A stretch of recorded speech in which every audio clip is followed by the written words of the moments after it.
자, 지난 시간에 우리 그리스도인들은 축복의 통로라고 하는 사실을 여러분들이 분명히 영적으로 깨달았으면 좋겠습니다. 우리 한번 옆 사람 인사합시다. 우리는 하나님의 축복의 통로입니다. 여러분, 하나님의 축복의 통로인 줄로 믿습니다.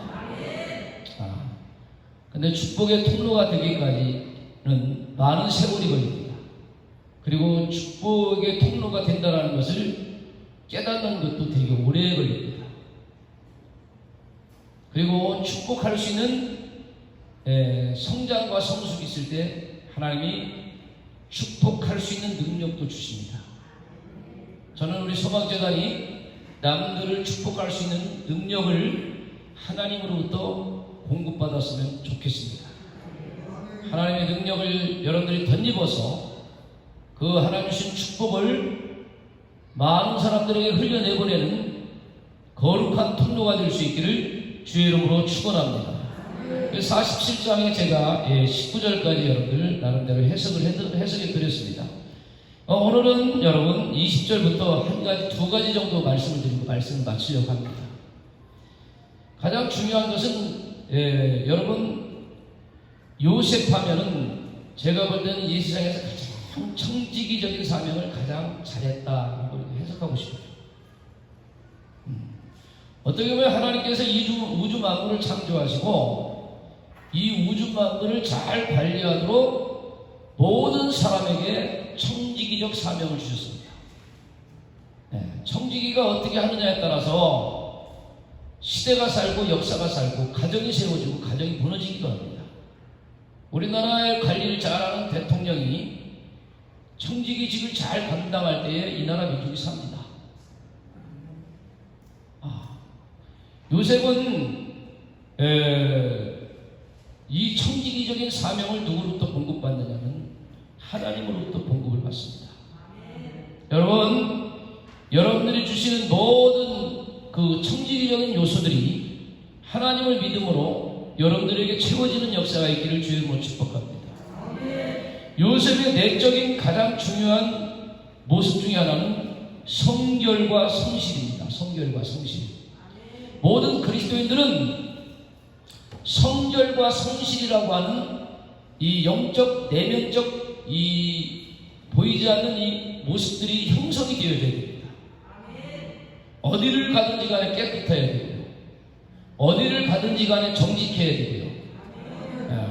누가 여러분들한테 무슨 일을 맡겨도 그냥 안 봐도 안 지켜봐도 따로 당상처럼 보여야 됩니다. 여러분들 어느 곳에 무슨 일을 하든지 간에 지켜보지 않더라도 저 사람은 믿을 만하다 라고 하는 정직함과 성결함이 있어야 돼요.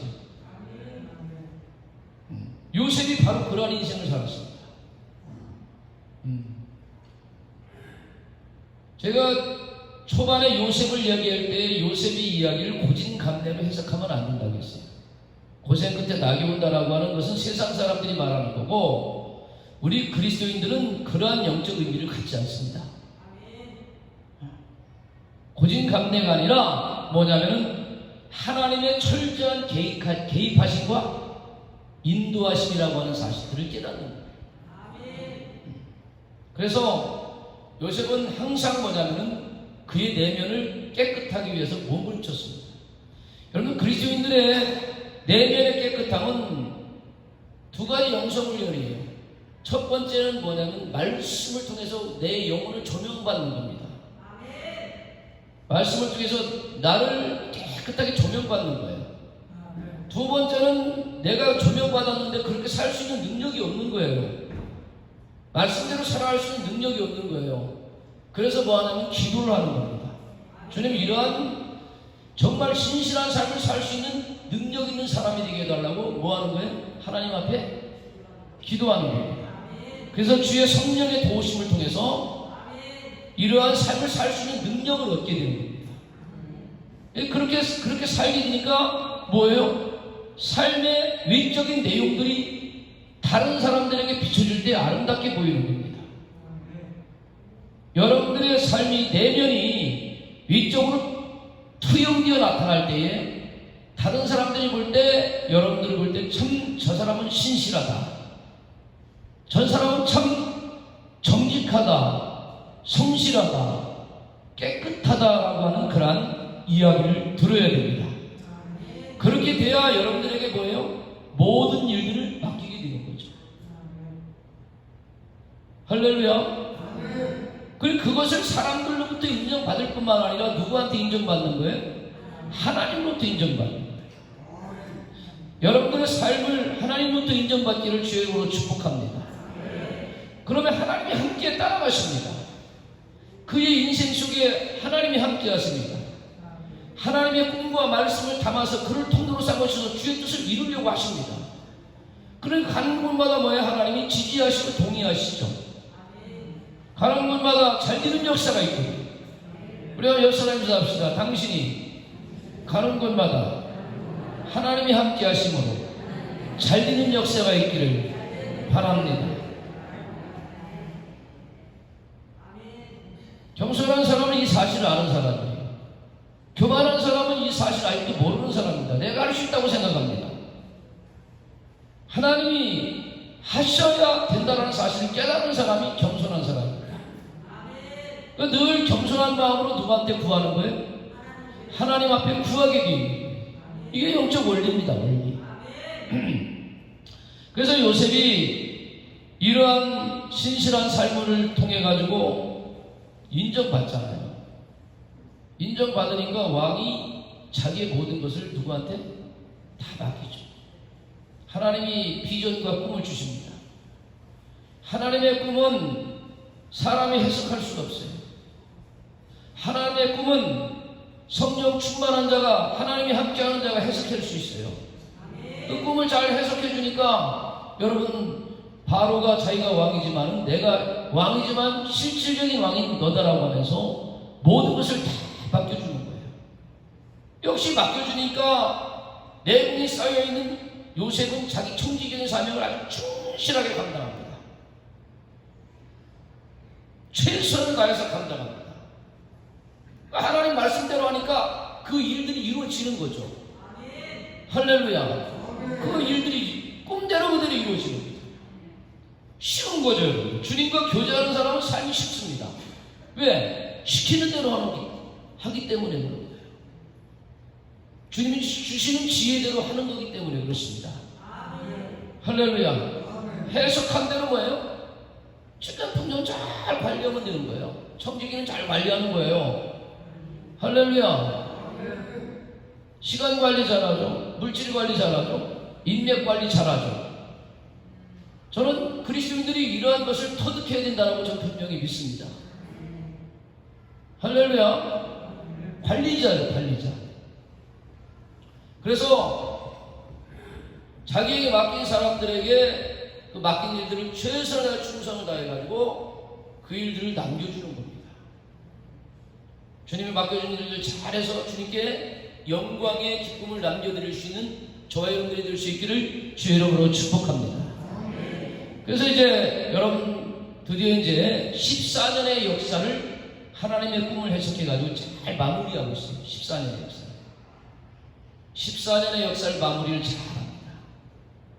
결국 마무리를 잘해가지고 어떤 결과가 나오냐면은 여러분 창세기 47장 20절에 그 영광을 이루게 되죠. 자, 한번 20절 볼까요? 시작. 그러므로 요셉이 애굽의 모든 토지를 다 사서 바로에게 바치니 애굽의 모든 사람들이 기근에 시달려 각기 토지를 팔았습니다. 땅이 바로의 소유가 되니라.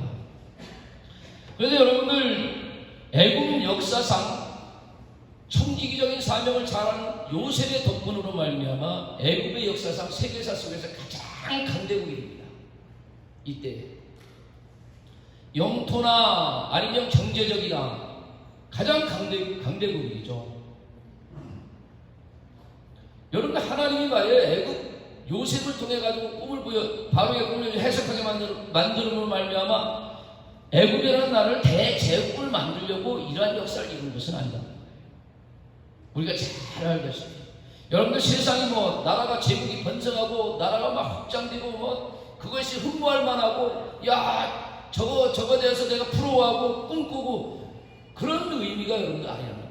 이러한 외적인 물질적인 축복은 바로가 받았지만은 여러분, 제가 지난 시간도 얘기했지만 진정한 축복은 뭐냐? 영적인 축복인 것입니다.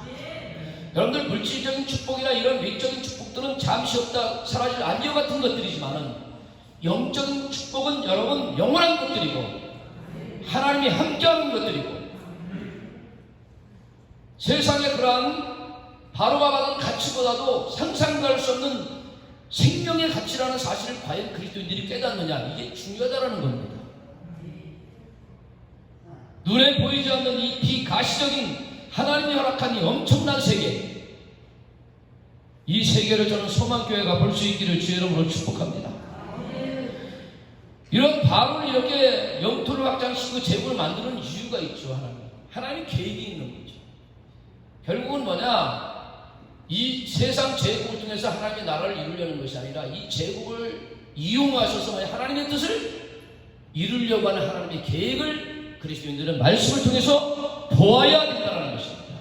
이것이 보여져야 된다는 것입니다. 저는 소망교회가 이 세계를 볼 수 있기를 바랍니다. 한국 기독교가 이 세계를 보아야 된다고 저는 믿습니다. 외적 물질적으로 치중해 나가는 이 한국교회가 다시 한번 이 본질적인 영성의 세계로, 주님이 원하시는 본질의 세계로 되돌아와야 된다고 저는 믿습니다. 이것이 보여져야 여러분들 교회가 이 시대에 축복의 통로가 되고 하나님의 뜻을 이루어드릴 수 있는 통로가 되고 하나님의 역사를 이루어갈 아름다운 진정한 하나님의 교회가 될 줄로 믿습니다. 결국 뭐냐, 바로에게 이러한 놀라운 환경을 조성시켜주는 이유는 딱 한 가지예요. 이 제국 속에 누구를 담아서 앞으로 구속사를 이뤄갈 아브라함의 약속한 한 민족을 이루기 위한 뭐를 삼는 거예요? 그 나라 백성을 만들 자궁틀을 삼는 겁니다. 할렐루야. 하나님의 역사는 바로 그런 거예요. 애굽을 위한 것이 아니라 그 애굽을 통로로 삼으셔서 누구를, 하나님의 뜻을, 하나님의 나라를 세워갈 그런 일을 이루시기 위하여 하나님은 요셉을 선택하셨고 야곱을 부르셨고, 시간이 더디더라도 그러한 일들을 하나하나 지내 나가는 하나님의 손길을 보셔야 됩니다.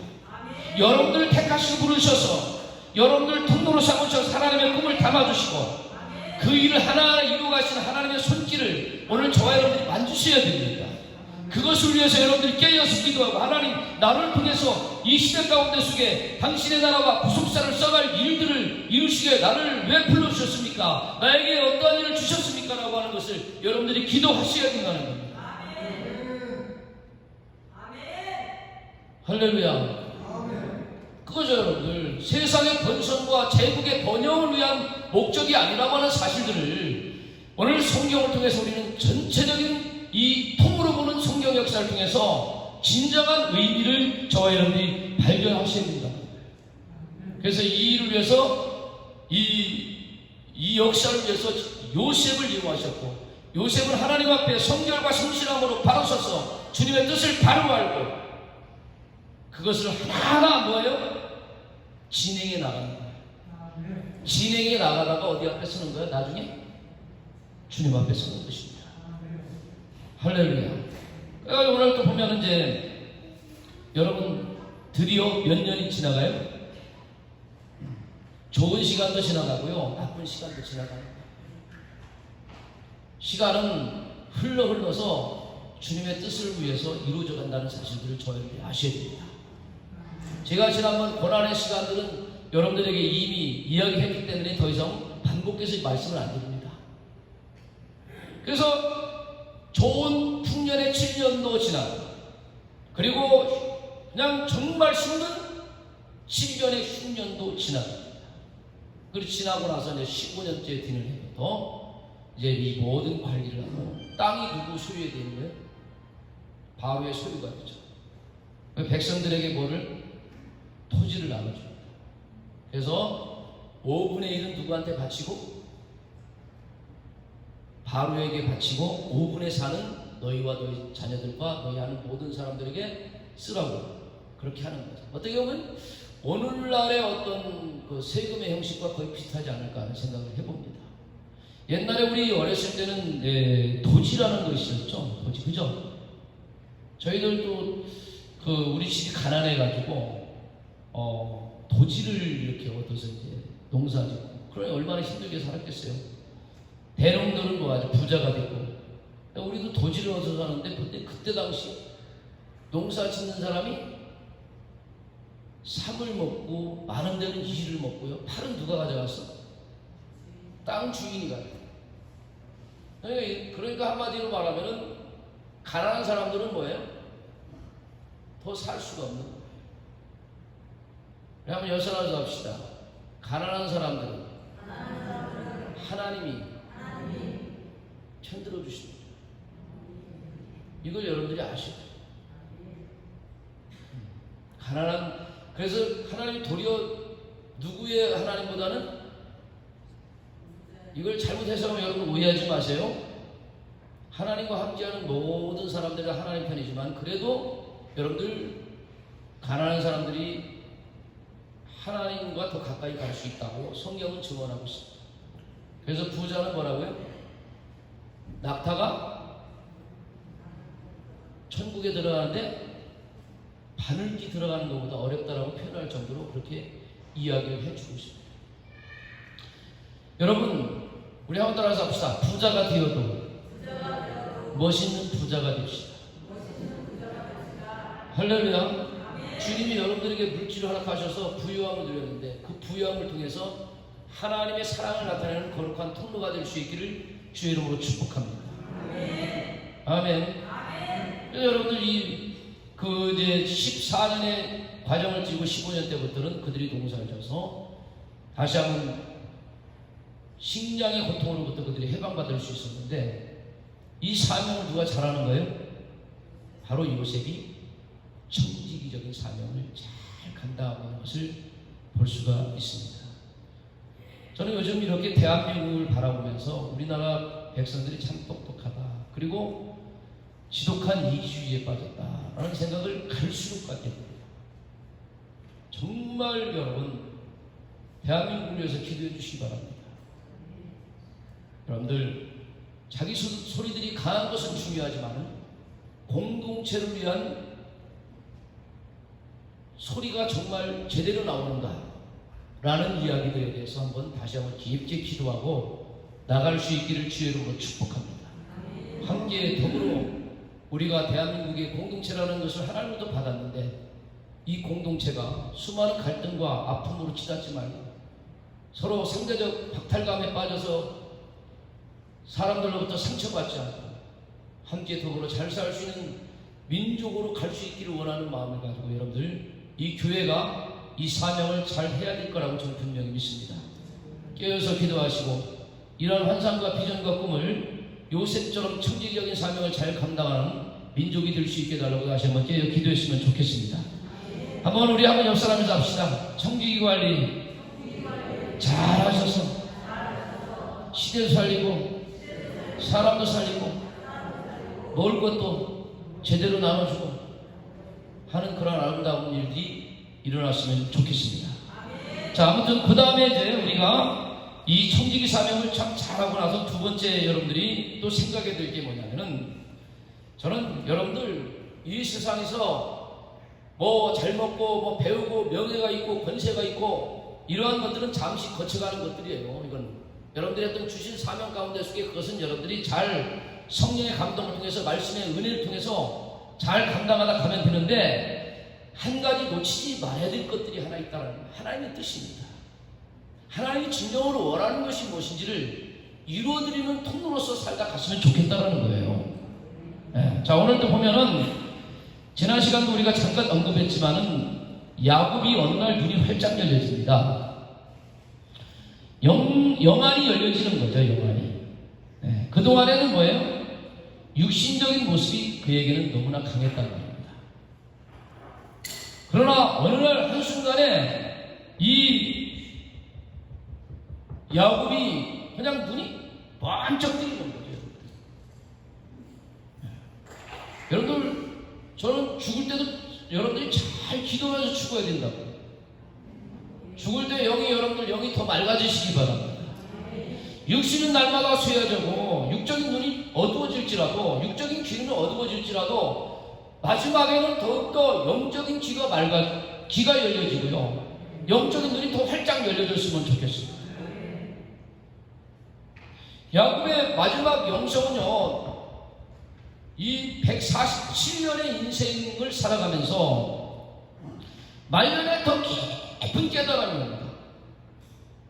말년에 정말 깊은 깨달음이 오니까, 여러분, 제가 이거 한 가지 깨닫는 것 중에 하나는 뭐냐면, 주님을 깊게 영적으로 깨닫게 되면은요, 여러분 영혼 깊은 곳에서 하나님을 찬양하는 찬양의 소리가 울려 퍼집니다.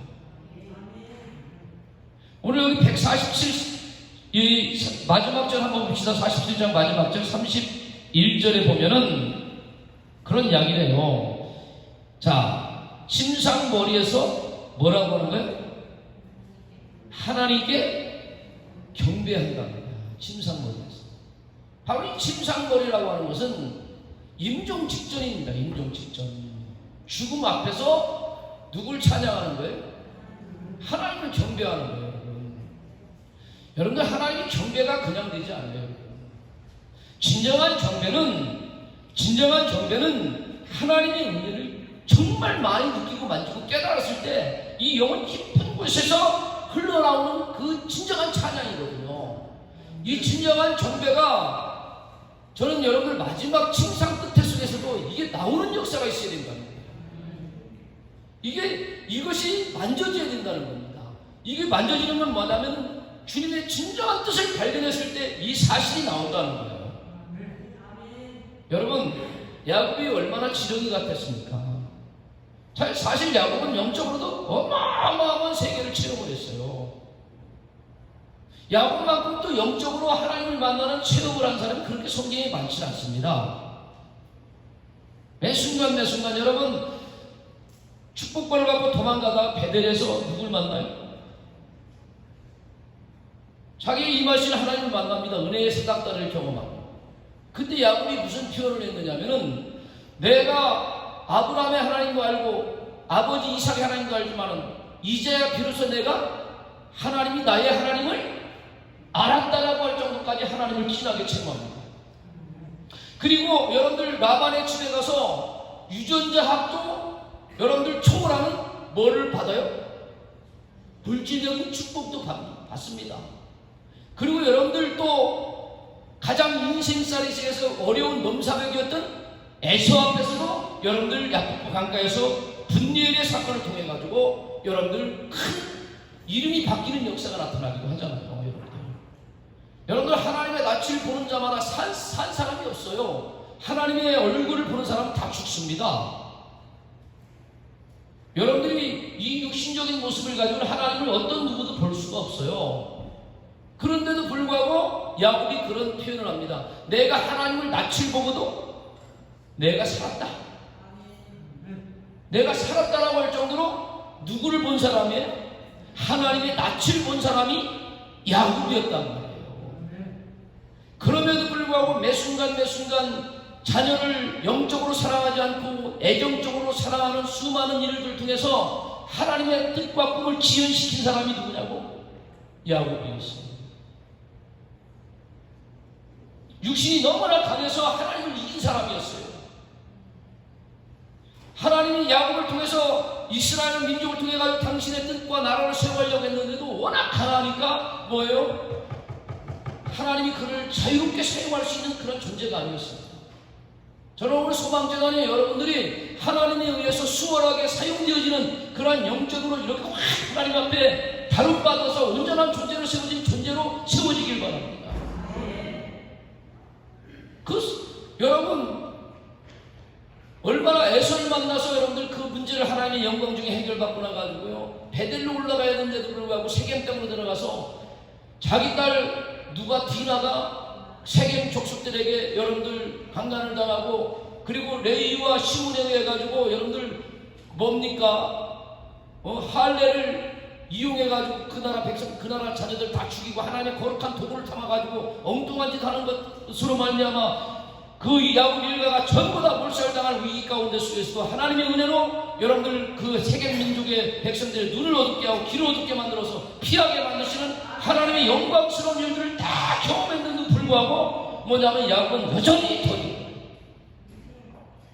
그리고 여러분들 자식도 여러분들 하나님 앞에 내놓아야 줘요. 옆 사람 잡읍시다. 자식도 하나님 앞에 내놓아야 하나님이 하나님 나라를 위해서 쓰시지 않겠습니까? 징그럽게 여러분들 붙잡고 있잖아요. 결국은 하나님이 여러분들 요셉을 형제의 죽음이라는 어떤 그런 과정을 통해 사실 죽은 거죠. 죽었다 돌아온 아들입니다, 여러분. 여러분들 부모가 아무리 자식을 먹여 살려고 애쓴다고 해도 생사를 주관할 수 없는 게 여러분들 육신의 부모예요. 결국은 주관하는 것은 만군의 여호와 하나님입니다. 생명을 주장하시는 하나님이십니다. 그러니까 죽은 아들로 알았는데 오늘날 보니까 뭐예요? 이 아들이 영광스러운 아들로 살아 돌아오는 거야. 그러면서 뭐냐? 말년에 깨닫는 거야. 죽음 앞서서. 아, 하나님이 이런 하나님이구나. 이런 하나님 만나야 뭐라고요?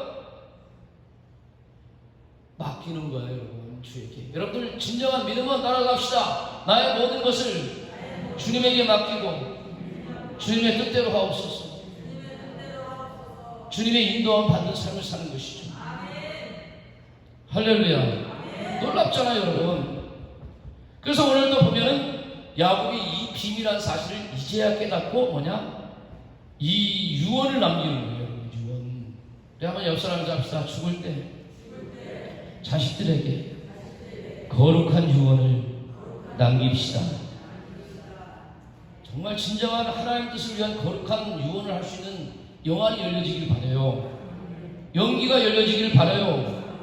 그 유언을 받은 자녀들이 하나님 앞에 바로 서는 역사가 있기를 주의 이름으로 축복합니다. 한번 살펴볼까요? 27절부터. 자, 보겠습니다. 자, 이스라엘 족속이 애굽 고센 땅에 거주하며 거기서 생업을 얻어 생육하고 번성하였더라. 저는 이게 설교의 핵심이 아니라고 봐요, 여러분.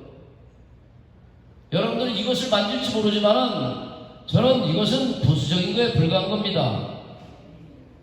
자, 보세요. 야곱이 애굽 땅에서 17년을 거주하였으니 그의 나이가 147세라.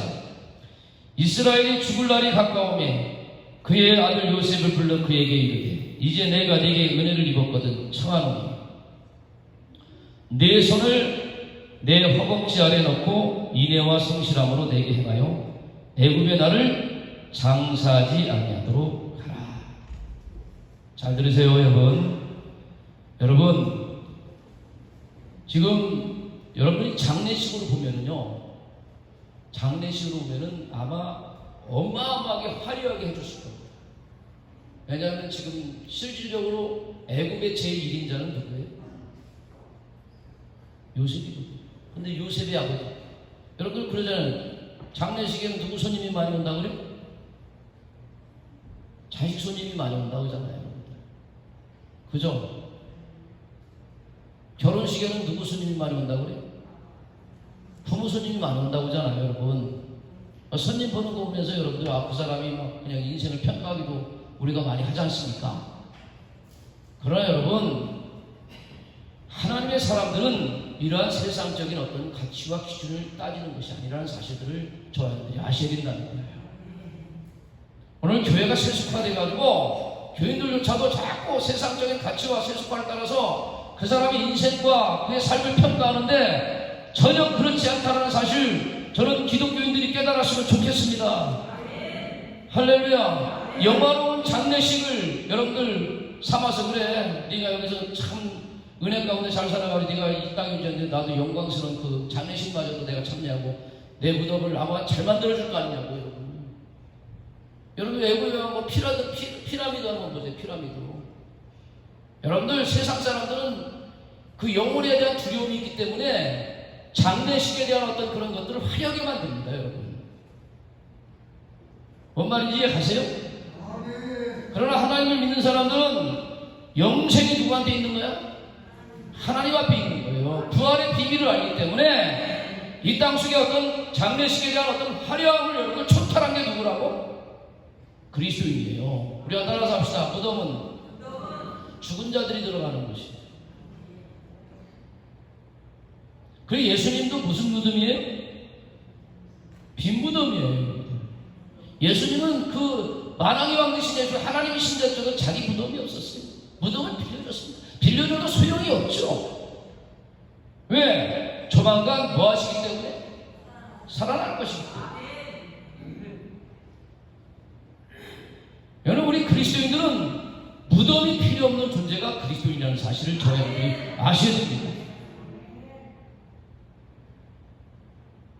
할렐루야. 왼쪽으로 보면 뭐냐, 이 화려한 장례식과 화려한 무덤, 흥분할 만하죠, 여러분들. 내 존재가 죽어서 그럼 그곳에 들어갈 수 있다. 어떻게 사람들의 로망이 꾸밀 수도 있죠, 세상 사람들. 그러나 여러분 요셉은 야곱은 영안이 열려진 거예요. 내가 세상 제국에 속할 사람이 아니다. 세상 제국 속에 거하는 존재가 아니다. 아무리 그들이 화려했잖아. 나는 하나님 나라의 꿈을 이룰 거룩한 존재다라는 것을 이미 이때 영안이 열려져서 그 세계에 대해서 이렇게 표현하기 시작한 겁니다. 할렐루야. 그래서 여러분 오늘 성경에 보면은 가장 초라한 어디로 나를 인도해달라는 거예요. 나의 할아버지인 아브라함. 이 아브라함이 당신의 나라의 영적 의미를 세우게 해가지고 막벨라굴에 있는 헤브론에 있는 굴을 사가지고 거기에다가 자기를 장사 짓는 거죠. 그곳에 이삭도 들어가죠. 그런데 그곳에 또 누구도 들어가겠다는 거예요? 나도 들어가겠다는 거예요. 이것은 무슨 의미를 향해요? 내가 이 예굽에서 네가 이 화려한 영광스러운 자리에 있지만 나는 뭐냐? 하나님 나라의 역사를 이룰, 하나님 나라를 세워갈 그런 존재로서 부름받은 사람. 내가 여기 있어서는 안 된다는 거예요. 이 사건 유언을 통해 가지고 뭐냐면 요셉에게도 뭐를 세워나가는 거예요? 하나님이 나라는 애굽에 있지 않다. 하나님이 약속에 있다. 하나님이 지시할 곳에 있다. 그것이 바로 여러분들 가나안 땅의 헤브론인 것입니다. 할렐루야. 이거를 지금 누구는 잊어버리지 않고 있는 거예요. 영안이 열려져서 오늘 드디어 마지막에 하나님이 여기까지 인도하신 하나님, 이 수많은 우여곡절 끝에 내가 무너지지 않아서 수많은 시간이 걸려서 돌아와서 딱 봤더니 이 수많은 역사를 이끌어 가시는 하나님의 선하시고 아름다운 손길을 만진 그는 이제 마지막으로 뭐냐, 이 마지막 유언을 남기고 가는 거예요. 놀라운 거 아닙니까 여러분? 따라서 합시다. 열려져야 죽음조차도 주님의 뜻을 위해서 생명으로 나타나는 거예요. 할렐루야. 놀랍습니다. 한번 보시겠어요? 자, 여러분들 보면은 참 야곱이 이 은혜를 깨닫는 하나의 퍼포먼스가 별게 참 의미가 있어요. 자, 내 손을 뭐라고요? 29절 봅시다. 내 허벅지 아래. 여러분들 옛날 성경은 이걸 갖다가 뭐라고요? 환도뼈라고 얘기하고 있습니다. 여러분들 환도뼈는 뭐를 상징하고 있어요? 내 자신의 자아의 가장 중심을 상징하고 있습니다. 내 자아가 살아있는 이상 뭐라고? 하나님과 싸워서 이겨요. 내 자아가 10% 살아있는 이상 누구와 싸워 이긴다고? 하나님과 싸워서 이깁니다. 그러니까 결국은 여러분 밤새 씨름하다가 어디를 쳐버려? 힘의 중심인 환도뼈를 쳐버립니다. 근데 그때부터 뭐를 쳐는 거예요? 흔적이죠. 그때부터 야곱이 뭐가 돼요? 장애인이 됩니다. 장애인이 되었지만 이 장애인은 영광스러운 거예요. 내가 뭐냐? 내 자아가 부서지고 주님의 낯을 보고 내가 살았다라고 하는 영광스러운 분리의 표징이거든요. 분리의 표징. 그런데 이 분리의 표징을 가지고도 보고도 그렇게 살지 못한 거죠. 근데 이제 영안이 열려서 죽을 때쯤 딱 되니까 뭐야? 옛날에 내가 주님을 그렇게 생명을 살리는 주님을 진하게 만난 그 사실들을 상기를 하면서 할렐루야. 거기에다가 손을 넣게 하고 나 여기다 애굽에다가 뭐라고? 세상 중심에다 나를 묻어주지 말고 나를 하나님 품에 안기게, 하나님 나라에 안기게 해달라 이거예요.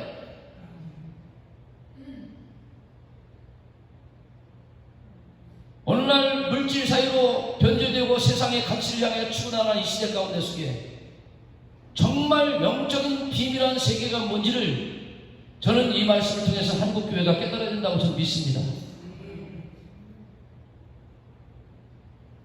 지금까지 살아온 것들이 다 주님의 은혜임을 고백하는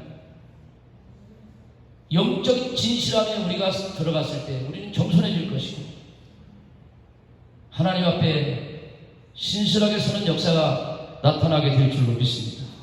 참 아이러니하게도 29장에 이 환도뼈에다가 32장 32절의 사건을 같이 크로싱시키는 이 내용들을 우리 다시 한번 깊게 붙잡았으면 좋겠습니다.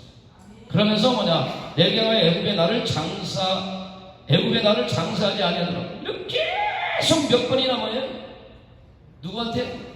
자기 아들 요셉에게 몇 번이나 맹세를 시킵니다.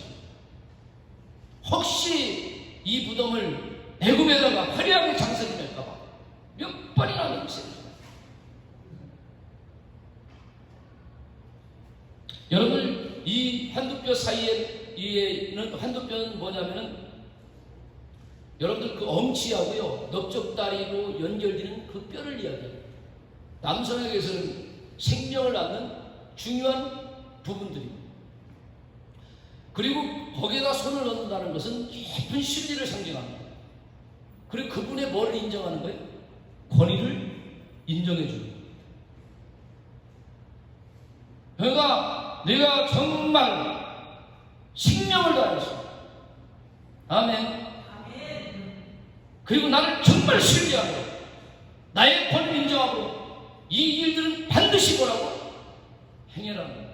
여러분들 그까짓 내 시체 하나가 여러분들 애굽에 묻힌 건 어떻고 어떻게 그렇게 해석할 수 있을지 모르지만은 이 야곱에게 있어서는 영적으로 너무나 중요한 터닝 포인트입니다. 이것은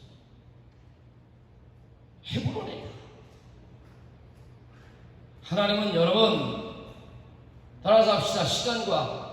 시간을 넘어서 약속에 충실하신 분 하나님이십니다. 영원부터 영원까지 주님은 약속에 충실하신 분. 이 사실은 야곱이 영적으로 눈이 열려지니까 나를 이렇게 축복하시고 생명을 살리시고 생명을 주관하시고 역사의 모든 것을 이렇게 세우시고 무너뜨리게 하시는 하나님의 그 전지한 능력을 보면서 이 야곱이 하나님 앞에 마지막으로 여러분들 내 뼈를 어디다 하나님 약속 앞에 묻겠다는 것입니다. 할렐루야. 놀랍죠 여러분. 결국 여러분들 나중에 가서 이제 야곱 죽으면서 요셉의 장례를 통해가지고 이 야곱을 어디다가 이 헤브론 막벨라 굴 앞에 시신을 모십니다. 그 시를 모신 다음에 수많은 시간들이 흘러가면서 바로 이 헤브론에서 누가 왕으로 기름 부음 받아? 다윗 왕이 여러분 이곳에서 왕으로 기름 부음을 받습니다. 여러분, 하나님은 당신의 약속을 이루시기 위하여 오늘도 그 시대에 살아가는 사람들 한 사람 속에 당신의 꿈을 담으시고 그 비밀한 사실을 알게 하시고 마침내 그 일을 이루어 가신다는 사실들을 저와 여러분들이 영적으로 만지셔야 된다고 저는 분명히 믿습니다. 오늘 시대 우리는 그러한 존재로 부름받은 사람들입니다. 이러한 하나님의 거룩한 약속을 이루는 통로로서 택함받고 부름받은 그리스도인으로서 하나님 주님 재림하시기까지 하나님께서 허락하신 당신의 구속사를 이루어가는 거룩한 통로로서 쓰임받을 수 있는 저와 여러분들이 될 수 있기를 주의 이름으로 축복합니다. 아브라함의 꿈이 한 민족을 이루겠다는 아브라함의 꿈, 그것이 14대 손인 다윗과 함께 그의 아브라함의 아들 이삭 그리고 이삭의 아들 야곱에게 하나님 나라 이름을 주어줍니다. 이스라엘이라고 하는 그 민족을 세워서 세계 만방을 구원시키는 하나님의 역사를 이루는 통로로서 그 일을 써갈 때 야곱이 그 역할을 잊지 않고 할렐루야 마지막 죽음까지도 하나님의 약속에 자기의 마지막 뼈마저 드리는 영광스러운 일들을 이 야곱 깨달은 거죠. 그러니까 그걸 부탁하고 그리고 나서 여러분들 그 31절에 한번 다시 한번 읽고 말씀 마치겠습니다. 자 시작. 야곱이 또 이르되 내게 맹세하라. 그가 맹세하라. 이스라엘이 침상머리에서 하나님께 경배하라. 야곱이 경배하는 게 아니에요, 여러분. 이때는 누가 된 거예요? 완전한 하나님 나라인 이스라엘. 오늘 시간 주님을 경배하는 것입니다. 오늘 남의 선생이 주님을 만난 지 오래됐지만 정말 진하게 만나서 정말 깊은 내용을 통해서 하나님 전존재를 인정하는 그런 찬양의 소리가 더하여지기를 주의 모 축복합니다. 우리 소망재단의 여러분들이 이러한 영광스러운 찬양이 마지막까지 주님의 경배가 드려지는 영광스러운 은혜가 임하기를 주의 이름으로 축복합니다. 기도하겠습니다. 살아계신 아버지 하나님 경배하고 찬양합니다. 수많은 어지러운 세상 속에 코로나 상관으로 혼돈된 시대 가운데 속에 하나님 우리 소망재단이 주 앞에 더 나가기를 원합니다. 말씀 앞에 서기를 원합니다. 주님의 역사심 속에 서기를 원합니다. 그래서 오늘도 이 시간 말씀 앞에 기도하는 중에 주님의 온전한 뜻을 알게 도와주십시오. 우리가 이 시대 가운데 속에 어떠한 모습으로 살아갈 것인지 성령의 음성을 듣게 도와주시고 이 음성을 따라 살아갈 때 우리를 통로로 삼으셔서 하나님의 선하신 구속사가 이루어져 갈 수 있도록 역사에 주시옵소서. 우리의 영안이 열려지기를 원합니다. 이 시대에 하나님의 뜻이 무엇인지 보여지기를 원합니다. 그래서 이 시대를 향하여 우리가 어떻게 서야 될지 알기를 원합니다. 어떠한 모습으로 서서 살아가야 될지 보여지기를 원합니다. 주님 그런 모습으로 서서 갈 때에 주의 시간 아버지 하나님이여 우리를 통하여 주님의 뜻을 이루게 하시고 이 교회를 통해 하나님의 선한 역사가 세워져 갈 수 있도록 역사에 주시옵소서. 마지막까지 열려져서 뼈까지 주여 하나님 앞에 드리며 주님을 경배한 이 경배의 노래가 주님을 진하게 만난 이 소망재단 믿음의 권속들 하나님의 백성을 통하여 울려 퍼질 수 있도록 역사에 주옵소서. 예수님의 이름으로 기도드렸사옵나이다. 아멘.